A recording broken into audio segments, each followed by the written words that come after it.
Ayatollah Ali খামেনির জানাজা grand মোসাল্লায় কোটি মানুষের জমায়েত। অংশ নিলেন বাংলাদেশ সহ বিশ্বের শতাধিক দেশের প্রতিনিধি।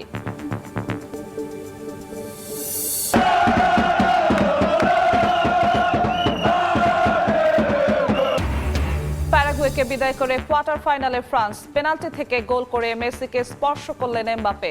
কানাডার বিপক্ষে দাপুটে জয় মরক্কোর। নিরাপত্তা কৌশল নির্ধারণে সবার আগে বাংলাদেশ নীতি। শক্তিশালী হবে প্রতিরক্ষা ব্যবস্থা। প্রেসিডেন্ট গার্ড রেজিমেন্টের প্রতিষ্ঠা বার্ষিকীতে রাষ্ট্রপতি। ভয়াবহ ইঞ্জিন সংকটে জোড়াতালি দিয়ে চলছে রেলওয়ে। টিকে থাকা ৬৬% মেয়াদ উত্তীর্ণ। বাড়ছে শিডিউল বিপর্যয় ও দুর্ঘটনা। দ্রুত নতুন ইঞ্জিন কেনার পরামর্শ। এবং ৩ মাস ধরে চাঙ্গা ঢাকা স্টক এক্সচেঞ্জ। পুঁজিবাজার নিয়ে সরকারের ভাবনার প্রতিচ্ছবি হিসেবে দেখছেন বিশ্লেষকরা। বন্ধ প্রতিষ্ঠানের শেয়ারের দাম বৃদ্ধিতে শঙ্কা।